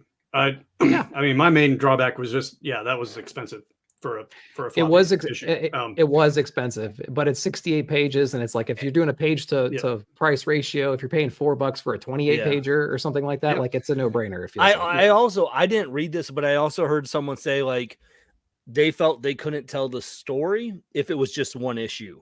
Like to get the effect that they needed that oversize. So they needed the 2 issues at the same time. Again, I'm going off of what I heard. I didn't read it because Hickman's too smart for me. It makes sense because the main character does go on like a side quest while all the heroes are attacking this thing. He's jumping around doing these like mundane routine things, right? Gathering these relics, these artifacts, making deals, meeting other people in the universe and stuff. And it's like, what the hell is he doing? Why doesn't he just go over here and actually help these people? They're getting ripped apart. They need to go over there. It all comes together. And I thought it was really poetic how he like views the world now. So I think it was a cool introduction to the character, but I totally agree. There's a lot of like easy outs that he used but I thought it was put together really well on a cool package. So and the art was amazing in this book too. So it Oh, really yeah, it wasn't was. one issue; it was 2 issues. It And was you're a paying- long story. And you're paying, it's you're like paying 3, the cost really. of 2 issues. Yeah, it's like 60. I mean, what the normal comic book it's is what, like 25 22. 20. Yeah, so this is 68 if you look at it, pages. you're really it's not as bad. Yeah, You just you're gotta, buying like the first 3.5 you gotta issues be at invested once. into it. But I Right, didn't. right. Again, I'm saying that as someone that didn't buy it. Is Robbie moonlighting on Blood Splatter Chatter? Because he just started right when he had to leave too, so he might I be hope so. moonlighting over there. Could be. I hope Anyway, Could be. that's what I got. Manny, what book do you want to focus on next? You know what? Fine. If we're gonna do big 2 stuff, I guess I'm gonna go with a book that a lot of people thought I was shitting on, but that's just my normal demeanor. Like I'm very critical, and but I did really like it. Christian Ward's Batman: City of Madness. Ooh. I love the artwork in this book. The story is decent, but I really like the artwork. I like the way that he draws characters, like the world that it inhabits. I do like all the elements of the story. I do feel like it's a little bit of a buffet where it's like this dish really works, this dish really works, this dish really works. Putting them together is maybe not the greatest idea. I really like fucking Pop-Tarts, but they probably shouldn't go on my pizza. Right. And that's kind of what I was getting in this book. There's just a lot of different elements. The Haas does a great job though of trying to tie everything together. Christian Ward, I don't know if he doesn't believe in like panels and like easy to read layouts. He does. Because there are some really complicated things to read in this, but the Haas does a good job of giving everybody different fonts, different colors, doing what a good letterer should do, helping to tell the story along. But yeah, gorgeous book. And I really enjoyed it, even if I talked a lot of shit. Man, this is you talk about the one Batman book I didn't read yet. Oh, really? And there's really like good. 8 Batman No, books a it week, was- and this is the one I didn't read. It was good. If you liked like Scott Snyder's early stuff from New 52, I think you're gonna dig this. And that's all I'll kind of say Yeah. about that. Okay. Yeah, it takes that Yeah. it's a theme, and then it throws more like, I don't know, like ancient evils on top of that, perhaps, or some like negative characters, if you know what I mean. And then it Yeah. wraps all that together. So it was pretty good. Christian Ward's Yeah, it's awesome. like some sort of ancient thing in Gotham, like not what Zdarsky's doing with Arzin and the Orgum family. And not what Rom's not doing. and That's not wrong. like the Barbados stuff that Rom's doing. Oh Barbados. yeah, that's what Rom's doing. Yeah, Zur-En-Arrh shit that Chip's doing. Like there's no like weird deep-seated psychological shit going on. It's totally fresh, totally original. and I Totally dug it. original. Absolutely. Yeah. So speaking of being totally fresh and totally original. Oh, Robbie's back. Sorry, I was And gonna not do doing it a anyway bit. for Brian. Hey. It was one of those things where I was like, is everybody doing the bit on me? Like, what's going on? What's going on? What were We y'all all talking did about? do it for a little bit for you. I covered Gods. We all kind of chimed in, and Manny covered Batman City of Madness. Oh, I like that book. I thought it was good. I the first time I read it, I read an early copy. I didn't like it as much, but the second time I read it, I liked it a lot better. It's like a Lovecraftian, nightmarish Batman underneath Gotham that's coming from the Gotham below, right? It's kind of like the Stranger Things Batman, the Demogorgon Batman coming after him, right? So there you Yep. go.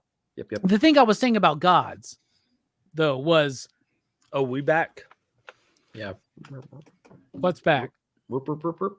You. you're good. You're on good. God. You're So, good. no, we're just saying We're we're going back. back. Oh, I was like, we're what going the back. fuck just happened now? All right. Like, we're making good time tonight. It's a great show. We but, made you know, peace with Gods already. But go. or my please, thing but is this, please. man. Hickman has been fucked by Hawkspox because now we're expecting something Yeah. big, epic in scale and scope, and game changing. Yeah. And this didn't feel like that. And for $9, it felt like it should feel like that. But that's just me. I don't know. Got it. All right. Got it. Batman the Madness, I liked. Anybody else have thoughts on that? We covered some thoughts, I think. Yeah. I All think right. we I'm sorry. generally I haven't enjoyed it. been here. All right. It was Ryan, good. I what's loved your it. next pick, man? I'm gonna go with subgenre, another expensive book, Nice. but it is oversized. But yeah, it's Matt Kent, Wilfredo Torres, and Bill Crabtree. I'm not part of why I liked this one so much is that Wilfredo Torres isn't one of my favorite artists. He does a lot of light boxing and stuff like that, you know, and it's kind of I don't know, but in this one I thought it was pretty damn cool because he was switching the genres and everything, and Matt Kent obviously he's one of my favorite writers. I probably bring him up every show, but he You know, he's got that you know, the spy, the thriller kind of genre nailed. I mean, like he's like, you know, he's got that absolutely nailed, but yet he still seems to come up with new ideas in that genre. And it starts you off in this one, but then it, you know, just starts going crazy towards the end there. And so I don't know, I can't wait to dig into this series more, but I mean, you got this front cover there, and then I love the back cover. You know, switches into that style there. So I don't know, but yeah, this one definitely stood out to me this month. And I always like the big format books too, you know, getting older, can't see as well. It's great. And the back end of that book was like director cut commentary too, which was it's beautiful. It was done so well. I really enjoyed that because it really makes you go back through those pages and reanalyze things, and it helps the reading experience for sure. I wish I did that all the time. That'd be amazing. I really like Matt Kent. I think he's a great storyteller, and he actually cares about the format of the comic book, right? Like when he did Mind Management, there were things that were there that were not in the collected editions. I sold all my issues of Mind Management, unfortunately, when Ridley Scott got a hold of the rights and the price went up. I was like, I'm selling right now. And I've never actually finished the series because of that. But I like how he's playing with the format. He continues to play with the format, but I like how he's playing with a little bit. It's a little bit of metafiction going on here, explorations of genre and stuff like that I think is really, really profound. I think, Brian. Oh yeah. Yeah. I mean, he's just a masterful storyteller, man. And he's just, you know, been doing it for a while. He's very consistent. I mean, it's just like, I mean, I did get the first issue of Mind Management when it came out, and then I somehow didn't get any of the other ones until I can't remember which issue, 15, 16 or something like that. Then I had to go back and get the trades. That's one of the best series of all time in my mind. So. Yeah, it's good stuff, man. All right. It's time for rapid fire. I'm going to kick us off with the book that I'm very shocked nobody's talked about yet, but it's one of my picks for the best of the month. Rare Flavors, issue number 2. Romvi, let me take food, apply it to life, and tell that story through a comic book, and actually have a recipe in each issue, as well as having that relate to the nuance of the theme about the book, and just keep ramping it up. And I went into full spoiler territory, because if you're not familiar with Rare Flavors, there is a demon character, a demonic type character from Indian mythology who is now trying to, upon the death of Anthony Bourdain, he's been living as a human. He's trying to explore culture and food and taste and all this stuff. He wants to make his own documentary, and he eats people. And there's this idea about trying to get people to their season so that he can eat them or something. And there's like Rare Flavors, man. Good. What a good fucking amazing book. All right. Yep. The rest of my rapid fire real quick. Bone Orchard Mythos Tenement number 5, best issue of that series yet. Evil Dead Rise, Eat Your Heart Out. Swan Songs number 4. I never thought I'd be so happy playing a Mad Lib while reading a comic book, but I did. American Psycho number 1 was way better than it had any business being. If you're a fan of that movie, read that book. Midlife, or How to Hero at 50. I really liked that book. Came out on a low week, so it made the pick of the week for me. World's Finest number 20. Fanboy Gold. Kingdom Come fans need to read that book. Love that. Hack Slash, Back to School number 1. Never really got into Hack Slash. I'm a horror fan, but Zoe Thorogood did a hell of a job on that one. Conan the Barbarian number 4. Oh, you bastard. Jim Zub and the rest of the company doing it. Well, he's been tweeting me for the last couple months, so I had to throw that in there. Fair enough.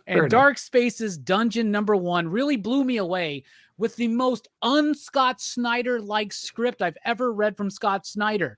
Now, why didn't you tell me that earlier? I did tell you that, Brian. I said it's not like his typical stuff. It's not overly verbose. It's not overly exposition. And Hayden Sherman has completely redefined their style yet again. That's my rapid fire. Greg, what you got? God, you just took all my books. I will say this. I'm gonna repeat, because Rare Flavors, if we had another round, I was gonna talk about it, because they have recipes in the freaking comic book. This is my dream. Exactly. This is my dream. You got to go to that desert, though, to get those chilies, bro. That's what you got to do.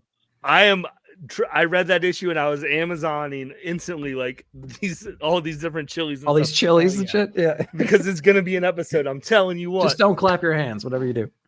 Listen, I'll do whatever I want. Don't tell me what to do. For the views. So I'm gonna throw out from Boom Studios, Slow Burn, Ollie Masters. I love this book. First issue, I fell in love with Ollie Masters with Killer Groove. That was such a great series. On Rumpus Room, issue number 2, Mark Russell, AWA. You know I love Mark Russell. I love AWA. Can't beat that. I really enjoyed Alan Scott Green Lantern. I thought that was a great read. I've been digging the JSAs, Sandman and Jay Garrick, and Green Lantern was great. And then Sacrificers, issue number 3. This has been a slow burn book, but holy cow, where they take it in this, I'm like, yes, let's go. So yeah, that's my rapid fire. Oof. Very nicely put, bro. That's some really good books in there. Slow Burn is a really good book, and I'm glad that you mentioned Killer Groove, because I think that was a book that slipped under a lot of people's radars. So good. I love that one. If you haven't read Killer one, Groove, go read it, gang. It's so good. Yeah, absolutely. Nick, what you got for rapid fire, my man? Oh man, what do we have left here? We have a bunch of good stuff still. Kill Your Darlings, issue number 2, way better than issue. Well, I'm not gonna say way better than issue number 1. Very complimentary to issue number 1. Now we're kind of dealing with this girl's overactive imagination kind of coming to life. Maybe some of that magical witch energy is seeping through and messing with stuff. And I thought it was executed very well. Really cool art too. If you like that, something's epic mashup of artistic style, when you have like anime and cartoon kind of stuff, you see a little bit of that in here as well. And I thought issue number 2 was phenomenal. I love that one so much. A series I really don't hear too many people talk about, The Forged. We have issue number 4 and issue number 5 this month, and I love this series. Handled very well. If you like to see Ripley inside of her mech suit tearing shit up, you have a whole squad of girls in here doing that. In The Forge, they're taking on. Is that the Greg Rucka book? It is the Greg Rucka book. Yeah, really cool. Like Space Odyssey as well. So if you're into like galaxy politics and keeping secrets from the citizens and stuff, but you also like some conspiracy theories and women in mech suits tearing shit up, The Forged is definitely where you want to be. I really liked Batman 138 this past month. I like to see the family rip apart. High action. We'll see where it goes. I just like, I had a grin on my face when I got to the end of this book, watching everybody at each other's throats. We'll see what's going on there. And the last book I'll do is the return of Billy the Kid. We have issue number 6 from Blue Juice Comics. Kickstarter released their issues out. So make sure to check out issue number 6 whenever you can. It's a solid series. So that's it for my rapid fire. Very nice rapid fire. What about yourself, Manny? How you doing? Boom. All right, I'm gonna throw it out there because I mentioned it earlier. Gargoyles issue number 10, because this damn trial arc is over. So I'm glad that wrapped up. I'm a huge Greg Weisman fan. I love the slave labor graphic stuff. I like, for the most part, what Dynamite's doing. This particular story arc, though, begs to go deeper than this book is willing to go. The idea of sentience for non-human creatures and what rights they have, and there's so much opportunity to really mine some great philosophical and ethical dilemmas, and it just doesn't do that. It's very surface level, and it needs to go deeper. But it's over now, which is good. Midnight Show issue number 1, because I need to talk about Cullen Bunn every episode of the show. It's in your contract, bro. Finally. It is. Midnight Show number 1 was really good. If you read Night of the Ghoul and you watched Monster Squad and you're like, what would it be like if Cullen Bunn stole both those ideas and threw them in a blender? That's what happens here. But it's done really well. The artwork works. I enjoyed the premise. I dug it. Midnight Show number 1. Cullen Bunn's self-esteem was not injured during this recording. Cullen Bunn don't give a shit. Tom King, though, I have no problems with you this month. No, not me neither, actually. Yeah. I have to throw up also in my contract, I have to throw up my Tom King then. If we're gonna mention Tom King, that's a Tom Turkey King. That's a Tom King. It is. It's a King Tom.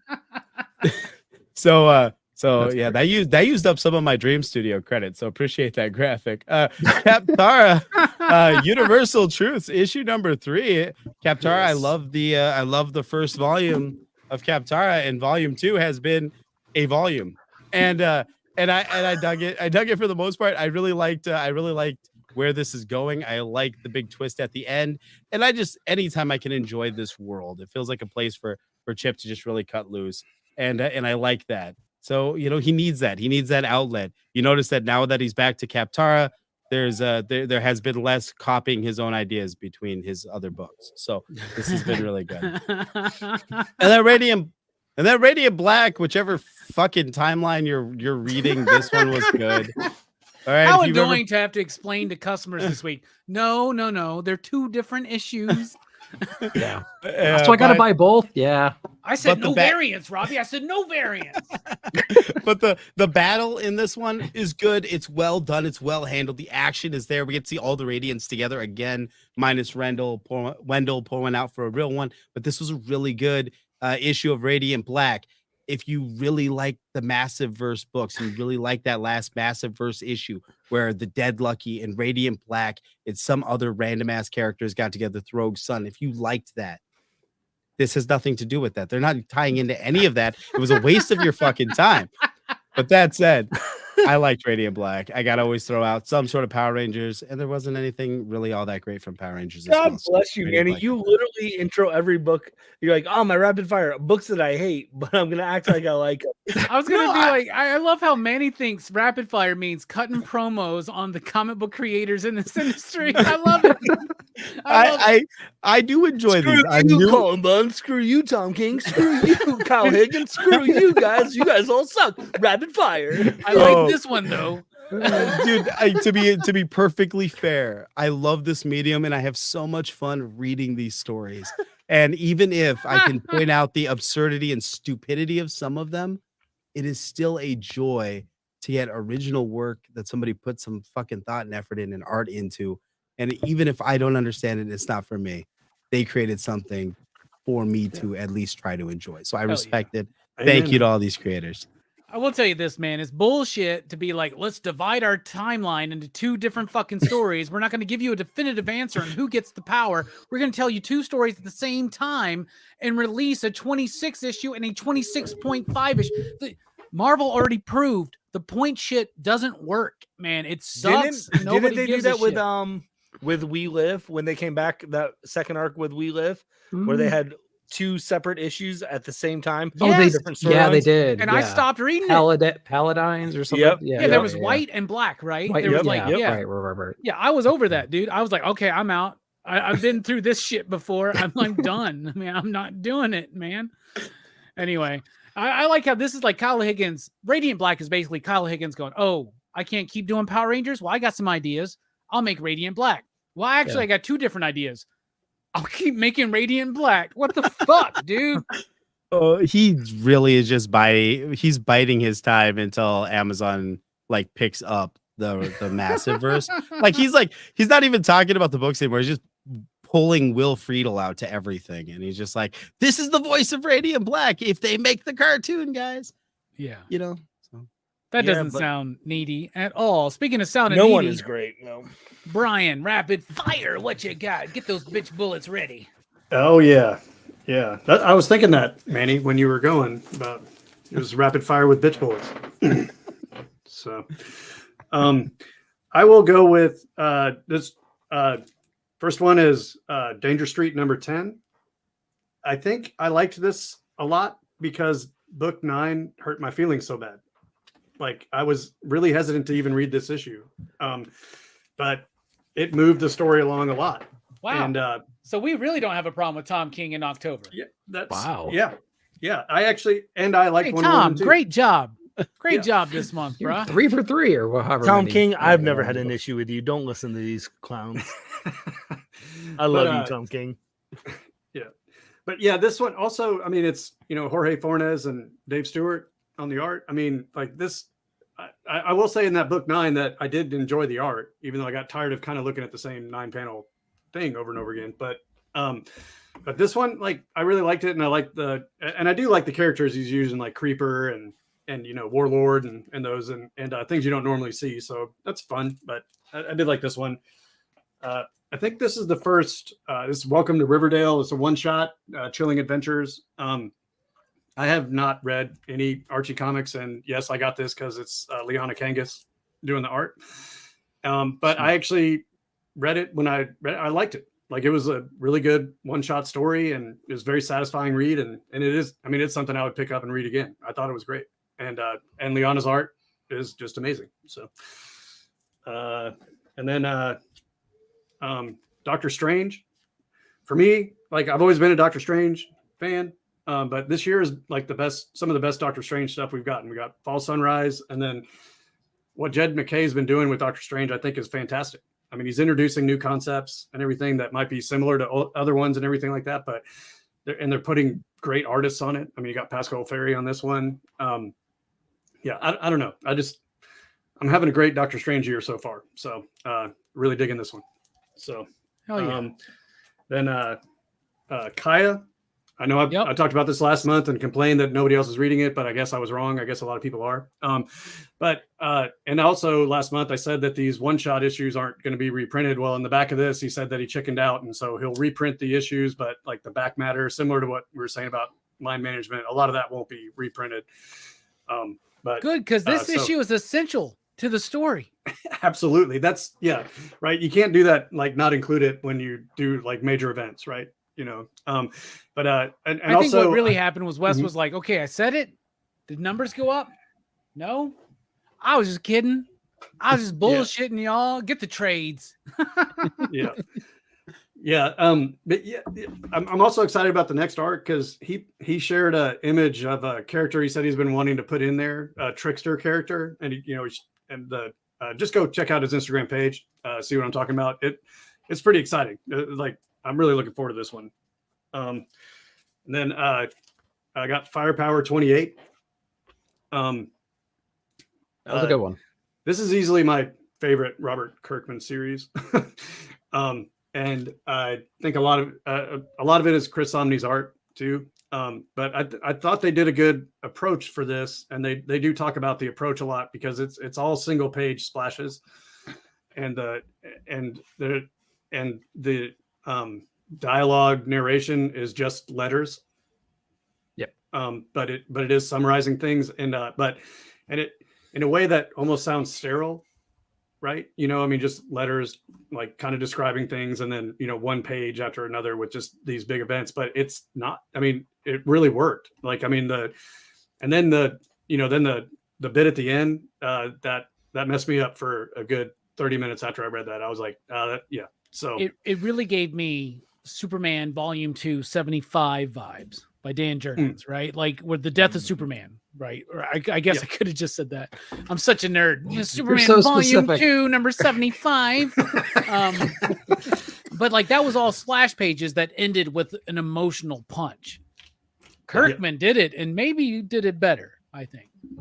Yeah. But That slow I just, degeneration of story throughout that whole book, and then the end with the punch in the gut. Though I Great. was reading it going, this is the next 5 fucking arcs of Firepower, dude. Like, what are you doing? You got 10 issues here. He's got Come some on, wrap keep up to going. do. He's wrapping this up.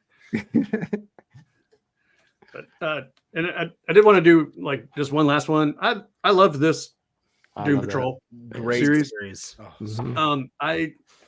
I'm bummed out that this is the last issue. I was hoping want like they'd more of make this it team. ongoing. They'll be. For Didn't now, you say it was though. going to be back? Yeah. It said it will be back. Doom Patrol's coming back, y'all. Okay. The back Yeah, page. but I'm You this want it team monthly. working on it. Yeah. Is that what that means? I think Dennis just- will be back. I hope that Chris is back. So Yeah, because I mean the art on this is just. I mean Yeah. So good. it's so good. It's a great pairing of art and writing for sure. Yeah. Yep. And Yeah. like one thing I really liked is the way they do Jane's transitions, like the way Chris Burnham does Jane's transitions. They're really, really cool. So, I mean, it's just like, I don't know. You've got the really cool characters from the Grant Morrison run, you know, and, all that, and the Rachel Pollack's run and all that. I mean, this is a great book. and even Gerard's run, right? And to answer everybody's question, all you need for Doom Patrol: read Grant Morrison, read Rachel Pollack, read Gerard Way, read this. You're good. Or just read this because I haven't read any of those other ones. I wouldn't say the rest is not worth reading. Like the original stuff has its thing, and it was a direct influence on X-Men. And the John Byrne stuff has some elements that I like, mostly his artwork. But Brian's right. You don't need to read the rest. Just read Morrison, Pollack, and Way. Yeah, I mean, if you can read Silver Age stuff in this day and age, yeah, some of that early stuff is pretty good, but some of that Silver Age stuff's it's challenging to read. Yeah. Well, maybe not. Yeah. For everybody, Brian. Yeah, that's what I said. Yeah, All right. I mean, if He you said like if that, you can. I get bogged down after a couple issues when I try to go back and some of that other stuff, and I have to remind myself to go back. So Yeah. a lot of I words, don't a want lot of- anybody here that's a fan of Tom King telling me that the Silver Age is too verbose for them or anything like that. I That's didn't not what say I it. wanna hear. I didn't. None of us has. Okay. None Y'all of just us watch has. yourselves. All right. Anyway. All right. Is that it, Brian? yeah, that's it. All right. So what you learned from this panel was read Monica by Daniel Clowes, right? Oh yeah. Read Transformers, read Rare Flavors, read Dracula, read Beneath the Trees Where Nobody Sees, Yep. read Ice Cream Man, read Something Epic, read, what was your first pick, Brian? Was it subgenre? No. No. That was your second. Once Upon a Time at the End of the World. Once Upon a There Time it at the End of is. the World. Read that. Read and on all the other ones we talked about. And we want to know, what are your favorite comics of the month? Let us know. If you're watching this on the replay, let us know in the comments down below. If you're here live, thank you so much for checking us out tonight. We really do appreciate it. Go over to cbcawards.org and vote for this for best collaboration. You only have a couple weeks left to do that. So please do that. I know I haven't really been promoting it for the last few weeks, but now we're about to ramp up promotion again, y'all. Let's get this show winning. We've been nominated twice. Let's win this year. There is not a collaboration on YouTube better than this one, y'all, at all. Fuck you, Fable. Anyway, moving on. Here on PCP, lots of cool stuff coming up. We're in the last week of Horror Fest. So I think right now, Verno is live talking about Barbarian. That's a great movie. It's going to be a great conversation. Check that out. Join me over at Dylan's Horror Show Saturday night for Halloween 3, Season of the Witch. And then Sunday night at 8 p.m. Central Time. Join us here on PCP Movie Night for a special time, Dracula, the original one. You read the book by James Tynion and Martin Simmons. Now watch the movie and come talk about it. But Monday night, the big night, 8 p.m. Central Time on PCP. The entire Saw franchise, and y'all, all goddamn day I've been watching these recap videos so I can keep each Saw movie separate from the rest because they all feel the same. I'm going to 4 through 6 muddle all the fuck together to me, man. But, these recap videos are helping me, so YouTube is a blessing. The entire Saw franchise, you're going to be surprised at what we think. And then the big grand finale over at Blood Splatter Chatter on Tuesday night, Halloween night, Rob Zombie's Halloween. What a shitty movie to end the greatest horror fest of all time on. But whatever. Thank you, Verno, for being a part of Horror Fest this year. Greg, Bearded Comic Bro, thank you so much for being here, man. Final thoughts? you. What you got coming up? Just interviews. So I had Tim Sheridan on, dropped that interview on Monday. I've got a couple more. A creator that we talked about that Robbie and I both really dug their book is coming up. I won't say the name, but it was a pretty cool one to get. And yeah, there's a bunch of interviews. So just check me out. Yeah. Hell yeah. I don't know. Nick, thank you for being here. Final thoughts, my man. Yep, you can catch me every week on Wednesdays doing new release videos and FOC as well as hauls. Nick at Night, Saturday nights at 7 p.m. Central Time. Very similar to what you just saw right now. And also you can check me over on the Blame Fable and His Amazing Friend show now on YouTube on episode 4, I believe. We're going to have Chris from Lost in Comics on Saturday starting, I think it's noon Central Time, 1 Eastern. Nice. And everybody vote for us for best collaboration. So next year, Fable can win. Next year will be Blame All Fables, Amazing Friends all day. Yeah, but if I get nominated against him, like that shit's gonna heat back up, man. By the way, fuck Fable. Anyway, Manny, what about you? What do you think? Dude. I'm just kidding, y'all. It's a bit. I feel so I can't even do the bit. Like when I hard. do It's the like, promo, I'm like, I'm oh. just kidding, y'all. I love Fable. I love him so much. Manny, thank you for being here. Final thoughts. Well, I have an amazing chill with Fable on the channel right now. You can check out the pitch battle, Dennis Bogan versus Fable, pitching their eco heroes, you guys. This was such a fun fun value. You don't want to miss it. And then also, That is loud in my ears. Also, So loud. Go ahead and check out Blowtorch issue #1 by Page One Comics. This isn't a plug for the comic. I mean, I like it. I dig Kincaid, and I like the artwork, especially in this book. But it's the only thing I've done lately. So go check out that Blowtorch video. It's there. It's on the channel. All right. Go check those out. All the links to these channels are in the description below. They're also listed as friends of PCP on the YouTube homepage. Brian, thank you so much for being here, man. Final thoughts, my boy. Yeah, thanks for having me. I always love talking to y'all about comics. It's you know, it's the best storytelling medium, and I love sharing that passion with everybody. After this, I'm going to go finish up the anime for Pluto, which is my favorite manga that isn't called Akira. So if you haven't checked that one out, I highly recommend that one. It's 8 volumes, and the anime is the entire story. So already dropped on Netflix. So you know, don't have to worry about it getting canceled, and you know, all that other good stuff. So Nice. Hell yeah.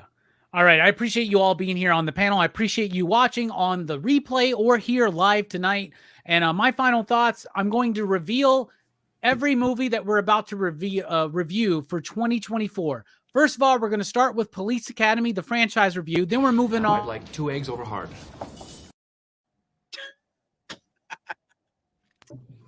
You know what? Fucked up that whole thread. I guess you're just going to have to wait, everybody. I hope you have a happy Halloween. Enjoy the week. Horror Fest is coming, baby. It's almost over.